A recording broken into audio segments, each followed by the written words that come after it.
नमस्कार, स्वागत है आपका पहाड़ की खबरें। आप देख रहे हैं अपना उत्तराखंड। आपके साथ मैं हूं कंचन डोगरा।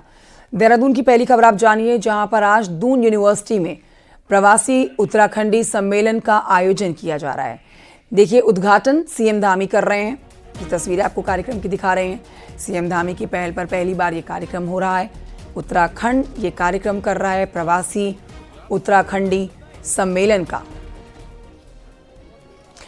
उद्घाटन कर दिया गया है। उत्तराखंड के लोग जहां दूर दराज राज्यों में बसे हुए हैं और अपने प्रदेश का नाम रोशन कर रहे हैं, अपने अपने कार्यों में महारत हासिल कर चुके हैं, आज उनके लिए इस कार्यक्रम का आयोजन किया गया है।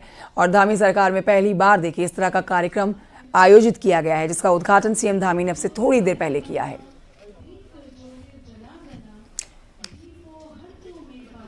इस कार्यक्रम के दौरान आप देख सकते हैं देहरादून से जो तस्वीरें हम आप तक पहुंचा रहे हैं, ये लाइव तस्वीरें आपके सामने हैं। मुख्यमंत्री पुष्कर सिंह धामी इस कार्यक्रम में पहुंचे हैं। उन्होंने दीप प्रज्वलित करके इस कार्यक्रम का आगाज किया है। ऐसा पहली बार हो रहा है इस तरह का कार्यक्रम धामी सरकार में। देखिए, न सिर्फ धामी सरकार बल्कि अब तक के उत्तराखंड के स्थापना होने के बाद के इतिहास में पहली बार धामी सरकार में किया जा रहा है। तो लगातार अपने प्रदेश की मुख्यता, प्रसिद्धियां और उपलब्धियां मुख्यमंत्री धामी पूरे देश के अलग अलग राज्यों तक पहुंचाते हैं। इसीलिए देखिए, पहली बार इस तरह के कार्यक्रम का आयोजन किया जा रहा है, जहां पर प्रवासी उत्तराखंड वासियों को सम्मानित किया जाना है और उनके लिए कार्यक्रम किया जा रहा है। बढ़ रहे हैं आगे, देहरादून की अगली खबर आप जानिए, जहां पर आज दिल्ली पिथौरागढ़ हवाई सेवा का आगाज हो जाएगा। देहरादून से गौचर और देहरादून से उत्तरकाशी के लिए हेली सेवा के लिए आज से शुरुआत होने जा रही है। इसका उद्घाटन भी सीएम धामी करेंगे। वर्चुअली सीएम धामी इस कार्यक्रम का उद्घाटन करेंगे ठीक दोपहर 12 बजे।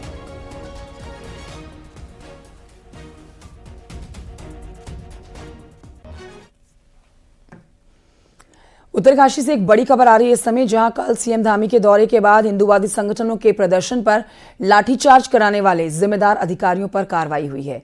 डीएसपी प्रशांत कुमार और एडीएम रजा अब्बास को जिला मुख्यालय अटैच किया गया है। विवादित मस्जिद की जमीन की दोबारा से जांच कराने का सीएम धामी ने आदेश दिया था। अब इसकी दोबारा से जांच की जाएगी।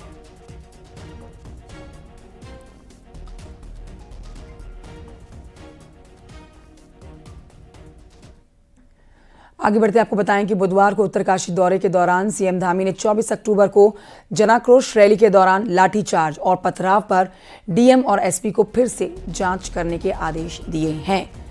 हम आपको बता देते हैं यहां पर कि जनाक्रोश रैली के दौरान तनाव की स्थिति बन गई थी। लाठीचार्ज यहां करना पड़ गया था। पथराव देखते हुए यहां पर लाठीचार्ज करना पड़ा था। 8 पुलिसकर्मियों के साथ कुछ हिंदू संगठन से जुड़े हुए लोग घायल हो गए थे। पुलिस की कार्रवाई में हिंदू संगठन के 3 नेताओं को जेल भेजा गया है। वहीं सीएम धामी ने भी कहा है कि जहां भी जमीनों पर अतिक्रमण किया गया है, उन जमीनों को कब्जा मुक्त कराया जा रहा है। साथ ही लैंड जिहाद, लव जिहाद, थूक जिहाद पर सरकार सख्त है और सख्ती से कार्रवाई करेगी। 24 तारीख की घटना हुई, उसके लिए जिलाधिकारी को और यहाँ के प्रशासन को निर्देश दिया है कि अभिलेखों को फिर से उसकी जांच की जाए। किसी प्रकार की कोई छेड़छाड़ तो नहीं है, उस पर जांच करके जल्दी ही रिपोर्ट आएगी और उस पर हम कार्रवाई करेंगे। चाहे वो किसी प्रकार का भी अवैध अतिक्रमण है, वो अतिक्रमण पूरी तरह से गलत है, गैर कानूनी है। जो कब्जा है उसको मुक्त कराया जाएगा, उस पर हमारा अभियान चलेगा। मैं इस पर ज़रूरी कार्रवाई के लिए निर्देश दूंगा और पूरे राज्य के अंदर आप देख रहे होंगे तो इस प्रकार का लैंड जिहाद है, उस पर हम सख्त कार्रवाई कर रहे हैं। लैंड जिहाद, थूक जिहाद, लव जिहाद जैसी जो भी ये मानसिकता है, ये मानसिकता देवभूमि के अनुरूप नहीं है। आगे बढ़ते आपको बताते हैं, अल्मोड़ा के मरचुला हादसे पर सीएम धामी ने सख्त रुख दिखाया है। लापरवाही बरतने वाले अफसरों पर कार्रवाई का आदेश मुख्यमंत्री धामी ने दिया है। सीएम धामी ने कहा है कि बस हादसा बेहद दुखद घटना है। हादसे में जो भी जिम्मेदार हैं लोग, उनके खिलाफ सख्त कार्रवाई होगी। मामले की मजिस्ट्रियल जांच चल रही है। साथ ही क्रैश बैरियर के मामले में लोक निर्माण विभाग से रिपोर्ट तलब की गई है।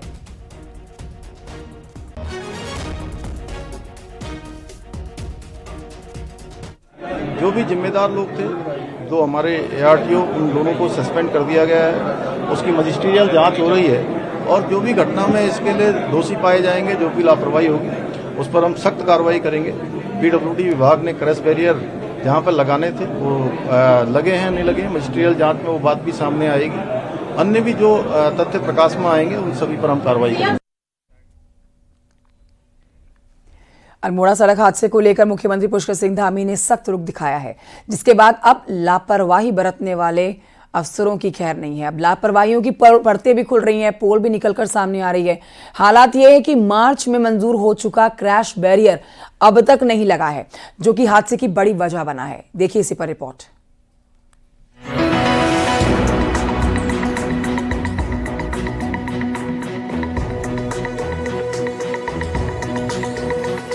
सोमवार को अल्मोड़ा में हुए सड़क हादसे के पीछे जहां ओवरलोडिंग को एक बड़ा कारण माना जा रहा है, वहीं सड़क किनारे क्रैश बैरियर का ना होना भी एक बड़ी लापरवाही मानी जा रही है। मुख्यमंत्री के निर्देश पर जांच पड़ताल हुई तो चौंकाने वाला खुलासा हुआ। पता लगा कि सड़क पर क्रैश बैरियर लगाने के लिए मार्च 2024 में ही मंजूरी दे दी गई थी, लेकिन अभी तक क्रैश बैरियर लगाना तो दूर, इसके लिए टेंडर तक नहीं डाले गए। इसको प्राइमरी तौर पर बड़ी लापरवाही माना गया है। PWD सचिव पंकज पांडे ने इस पर जांच कमेटी बना दी है और 3 दिन में कमेटी अपनी रिपोर्ट देगी। जो मरचूला के पास में दुर्घटना हुई थी, उसमें उस सड़क के स्ट्रेच में क्रैश बैरियर सैंक्शन है, मार्च में सैंक्शन किया गया था और वो अभी तक उस पर काम नहीं पूरा हो पाया है। तो इसके लिए भी मैंने एक जांच सेटअप की है। अपर सचिव PWD की अध्यक्षता में 3 दिन में रिपोर्ट आनी चाहिए और ये जानकारी के लिए कि इतना टाइम क्यों लगा, क्यों नहीं काम हो पाया और अगर टेंडर नहीं फाइनल हुआ तो कौन जिम्मेदार कौन है, किसकी वजह से डिले हुआ है, उसको हम लोग वर्कआउट कर रहे हैं। सिर्फ मरचूला की रोड ही नहीं बल्कि राज्य की दर्जनों ऐसी सड़कें हैं जहां क्रैश बैरियर नहीं लगाए गए हैं। यहां तक कि फंड जारी होने के बाद भी ये काम नहीं हो रहा है, जो कि घनघोर लापरवाही मानी जा रही है। हालांकि अब PWD ने अपनी नीति में भी बदलाव किया है और कुछ हिस्से के बजाय स्टेट हाईवेज के 100% हिस्से पर क्रैश बैरियर लगाने का फैसला लिया है।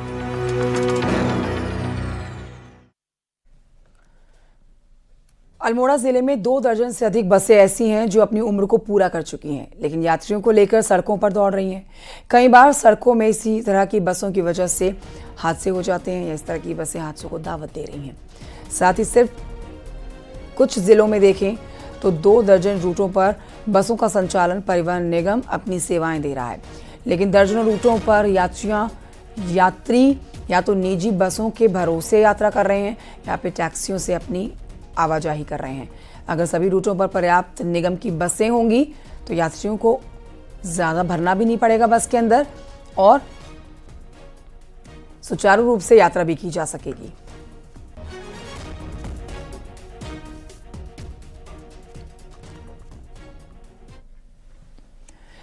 बढ़ते हैं आगे, आपको बताते हैं कि अल्मोड़ा में हुए बस हादसे के बाद अब विकास नगर में भी परिवहन विभाग हरकत में आया है। चेकिंग के दौरान 28 वाहनों के चालान किए गए हैं। पहाड़ पर बेहतर सड़कों के अभाव में आए दिन बड़े हादसों के चलते बहुत से लोग अपनी जान गंवा देते हैं। हादसों के तुरंत बाद विभाग हरकत में आते हैं और 2-4 दिन के बाद फिर भूल जाते हैं, पुराने तरीके से ही काम करने लगते हैं। यातायात नियमों की धज्जियां इससे उड़ती हैं, खासकर पहाड़ी दुर्गम क्षेत्रों में जहां पर सड़कों के हालात बद से बदतर हैं। इस समय भी अगर हम चक्राता विधानसभा की बात करें यहाँ, तो पहाड़ी दुर्गम क्षेत्र ये है, यहाँ बहुत सी सड़कें अभी भी खराब नजर आती हैं, जिससे रोजाना ओवरलोड वाहन यहाँ फराटा भरते हुए गुजरते हैं, लेकिन हादसों को भी दावत देते हुए आगे बढ़ते हैं।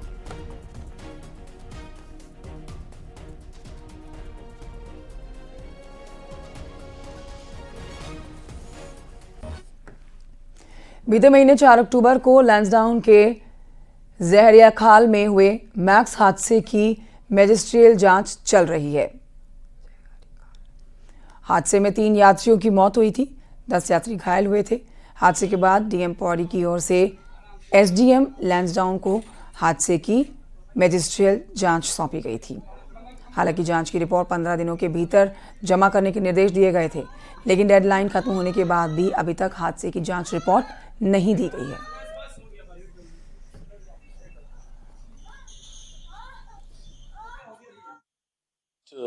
मंथ में हमारा एक एक्सीडेंट हुआ था, तो एक्सीडेंट की मजिस्ट्रियल इंक्वायरी के लिए मैंने एसडीएम लैंसडाउन को 15 डेज का टाइम दिया था। अभी फोन पे उनके द्वारा अवगत कराया गया, कुछ और समय की आवश्यकता है, तो इस संबंध में जल्दी ही वो अपनी रिपोर्ट सबमिट करेंगे।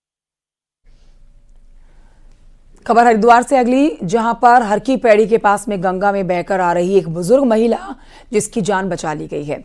जान जाने से इस महिला की देखिए सुरक्षा कर ली गई है। गंगा घाट पर मौजूद स्थानीय लोगों ने इस महिला को बहते पानी में देखा और इसकी जान बचा ली। महिला को जिला अस्पताल में भर्ती कराया गया है। हालांकि महिला की पहचान अभी नहीं हो पा रही है।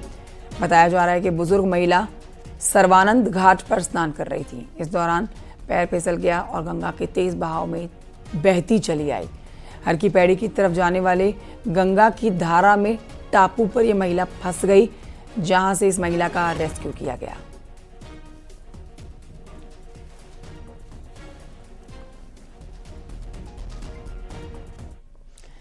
उत्तराखंड में सड़क हादसे थम नहीं रहे हैं, जबकि चारधाम जैसी महत्वपूर्ण यात्रा के लिए वैकल्पिक टिहरी रूट के हालात खराब हैं।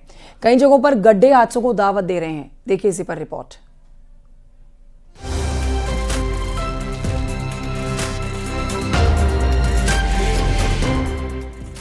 चारधाम यात्रा टिहरी जिले से होकर गुजरती है और घनसाली, मयाली, केदारनाथ रूट चारधाम यात्रा का पुराना रूट है, जिससे केदारनाथ, बद्रीनाथ के साथ ही गंगोत्री, यमुनोत्री की दूरी भी बेहद कम हो जाती है।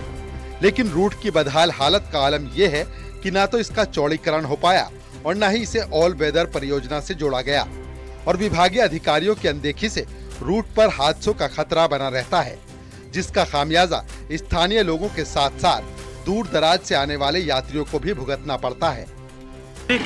यात्रा रूट पे तो काफी असुविधाएं है हमारे लिए, आम जनता के लिए या यात्री लोग जो आते जाते हैं उनके लिए काफी असुविधाएं हैं।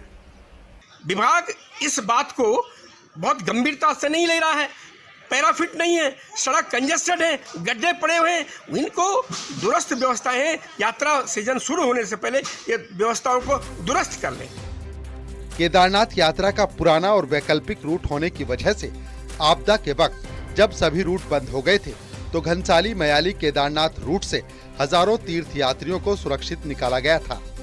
वहीं विधायक का कहना है कि वो इस मामले को लेकर 2 बार केंद्रीय मंत्री से मिल चुके हैं, सर्वे भी हो चुके हैं और जल्द ही इसे ऑल वेदर रोड से जोड़ा जाएगा। महत्वपूर्ण नहीं, मुख्य पड़ाव है।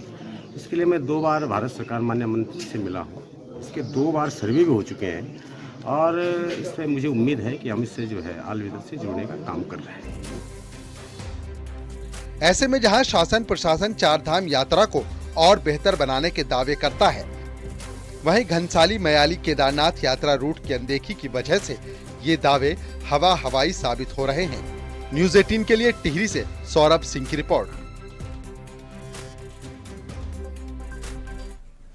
देहरादून से इस समय एक बड़ी खबर आ रही है, जहां पर आईएएस मीनाक्षी सुंदरम ने अभद्रता का आरोप लगाया है।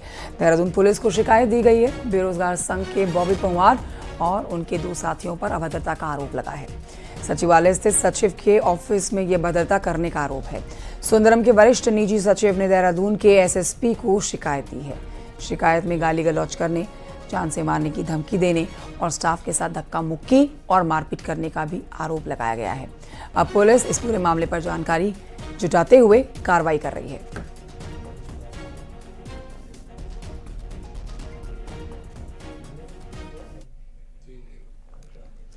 उत्तराखंड में 38वें नेशनल गेम्स की तारीखों का देखिए ऐलान हो चुका है और फाइनल मंजूरी इसको मिल चुकी है। 28 जनवरी से 14 फरवरी तक नेशनल गेम्स होंगे उत्तराखंड में। इंडियन ओलंपिक एसोसिएशन की चेयरपर्सन पीटी उषा ने सीएम पुष्कर सिंह धामी से मुलाकात करके उनको एक लेटर भी सौंपा है। नेशनल गेम्स की तारीख कंफर्म कर दी गई है। 25 साल में पहली बार उत्तराखंड में नेशनल गेम्स का आयोजन होने जा रहा है, जो अपने आप में बड़ी उपलब्धि है।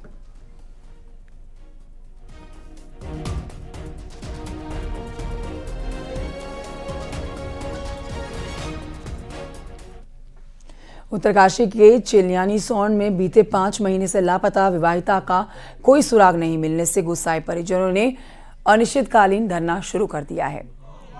आज ब्रिज पर प्रदर्शन करते हुए लोगों ने पुलिस और प्रशासन के खिलाफ नारेबाजी की। परिजनों का कहना है कि महिला का पता नहीं चलने तक आंदोलन यूं ही जारी रहेगा। बता दें आपको 17 मई को कविता कुकरेती अपने ससुराल चिन्याली सौंड से अचानक से लापता हो गई थी, जिनका अब तक कोई सुराग नहीं मिल पाया है।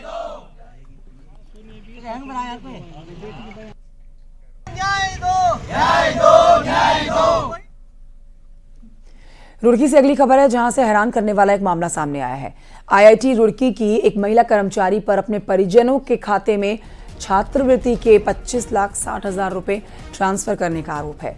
वहीं कुल सचिव की तहरीर पर केस दर्ज कर लिया गया है। मामले की जांच पड़ताल की जा रही है। महिला कर्मचारी SC/ST प्रकोष्ठ में प्रोजेक्ट पद पर तैनात थी। अब उसे आईआईटी से निकाल दिया गया है।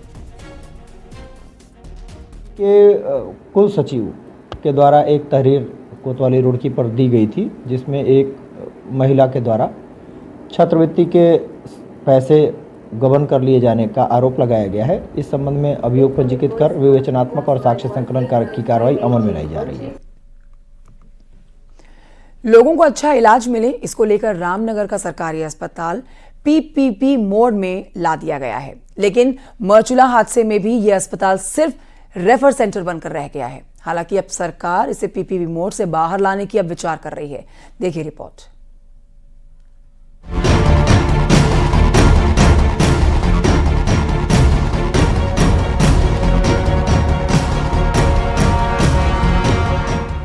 कुमाऊं और गढ़वाल के प्रदेश द्वार रामनगर में अच्छी स्वास्थ्य सुविधाओं की आस में दूर दूर से मरीज पहुंचते हैं, लेकिन रामनगर का ये कंबाइंड हॉस्पिटल रेफर सेंटर मात्र बनकर रह गया। सोमवार को हुई मरचुला दुर्घटना के 27 घायलों को इलाज के लिए यहां लाया गया, जिनमें से अधिकांश उसी दिन रेफर कर दिए गए। शेष रहे मरीजों में से भी 7 मरीजों ने खुद को यहां से रेफर करवाना ही अधिक उचित समझा। ऐसे में PPP मोड के इस अस्पताल की हालत का खुद ही अंदाजा लगाया जा सकता है। तो PPP मोड पर जो ये अस्पताल है, इसको लगातार जनता हटाने की मांग कर रही है। सरकार ने भी माना है कि वहाँ पर सुविधाएं नहीं मिल रही है, पैसे का सदुपयोग नहीं हो रहा है, प्रशासन मान रहा है। और जब सरकार ने एक निर्णय ले लिया है कि ये अस्पताल को PPP मोड से हट गया है। उधर रामनगर विधायक ने इस पूरे मामले में PPP मोड के अस्पताल के इंतजाम पर कोई खास टिप्पणी नहीं की, जबकि लैंसडाउन विधायक महेंद्र दिलीप रावत ने इस अस्पताल में इलाज का टोटा होने का आरोप लगाते हुए इसे PPP मोड से हटाने की मांग की है। मैं पहले कह रहा हूँ, हमको नाराजगी हो सकती है, हमको आंदोलन हम कर सकते हैं। मैं ये नहीं कह रहा हूँ कि सब कुछ ठीक ठाक है, लेकिन उस दिन जो कोई हुआ वो उस दिन नहीं होना चाहिए था। हम आगे करें, कोई किसी से कोई मना तो नहीं है, हम आंदोलन करें, विरोध में जाएं, लेकिन जो उस दिन हुआ वो अच्छा। और यहाँ पर जो प्राथमिक उपचार है उसके लायक भी व्यवस्था नहीं है, तो निश्चित रूप से मेरी पहले भी मांग थी और आज भी मांग है कि इसको PPP मोड से हटा देना चाहिए। बार-बार घायल हो रहे हैं वहाँ पर लोग और बार-बार यहाँ रेफर किया जा रहा है, उसके बावजूद भी आपने पहले भी मुद्दा उठाया? नहीं, मैंने पहले भी कहा है और इसमें उन्होंने कहा था कि अक्टूबर के महीने में हम इसको हटा देंगे। मैं भी संज्ञान लूंगा कि इसमें क्यों नहीं हटाया गया। स्वास्थ्य मंत्री धन सिंह रावत भले ही आज इसे PPP मोड से वापस लेने का आदेश दे रहे हो, लेकिन इन्होंने ही रामनगर में कार्यकर्ताओं से बात कर 7 अक्टूबर से इसके पूरी तरह सरकारीकरण की घोषणा की थी। ऐसे में फिर इस अस्पताल को दिसंबर तक का एक्सटेंशन क्यों दिया गया, ये सवाल उठना लाजमी है। न्यूज़ 18 के लिए रामनगर से गोविंद पाटनी की रिपोर्ट।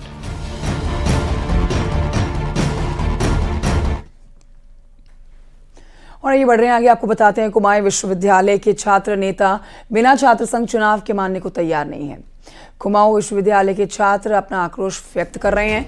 अल्मोड़ा के छात्र नेताओं ने चुनाव कराने के लिए कल विश्वविद्यालय में शिक्षा मंत्री धन सिंह रावत की शव यात्रा निकाली।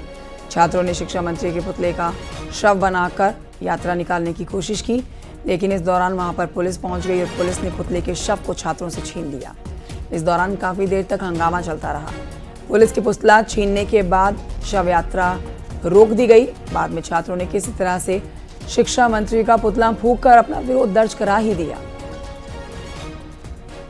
सरकार को बताना चाहते हैं कि जैसे एक मृत शरीर कुछ बोल नहीं पाता, कुछ काम नहीं कर पाता, वैसे एक जो हमारे शिक्षा मंत्री हमारे धन सिंह रावत जी वैसे भी हमारे लोग कुछ काम कर नहीं रहे। तो हम उनको दिखाना चाहते हैं कि आप हमारी आवाज़ सुनिए। कुछ हरिद्वार के जगजीतपुर में जंगली हाथियों की आवाजाही लगातार जारी है। बुधवार को एक बार फिर से जंगली हाथियों का झुंड जगजीतपुर के रिहायशी इलाके में घूमता हुआ नजर आया है। आबादी वाले इलाके में चहलकदमी करके जंगली हाथियों का झुंड जंगल की ओर लौट रहा है। अब इस दौरान हाथियों का झुंड देखकर लोग दहशत में हैं, डर के साए में हैं, बाहर घर से नहीं निकल पा रहे हैं। इस क्षेत्र में लगातार जंगली हाथियों का झुंड इसी तरह से आवाजाही कर रहा है। स्थानीय लोग अपना गुस्सा यहाँ पर वन विभाग के ऊपर दिखा रहे हैं और वन विभाग की कार्यशैली पर सवाल खड़े कर रहे हैं। दोनों तरफ से आ रहे हैं।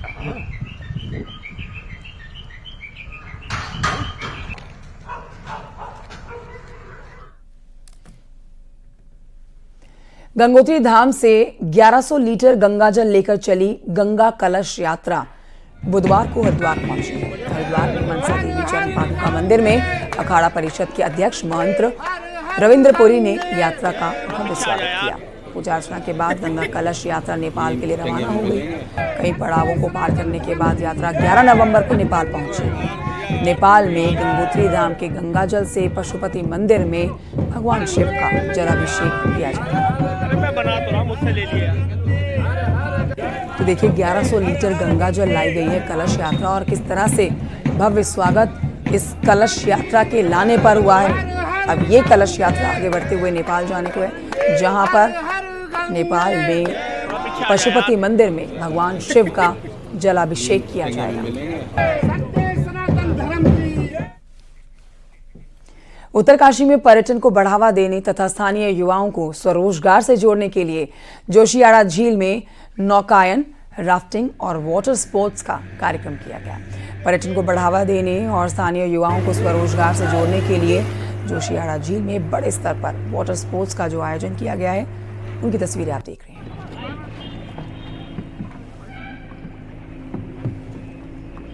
पर्यटन को बढ़ावा देने के लिए धामी सरकार की ये पहल देखिए आप, जहां पर राफ्टिंग और वाटर स्पोर्ट्स इनका आयोजन करके लोगों को आकर्षित किया गया है ताकि लोग यहां आएं, उत्तरकाशी में घूमने के साथ साथ सुंदर नज़ारे देखने के साथ साथ वाटर स्पोर्ट्स का भी आनंद ले सकें। पर्यटन विभाग झील में करा रहा है ये आयोजन, जहां पर आप भी जा सकते हैं और अपने वेकेशन को और भी दिलचस्प बना सकते हैं।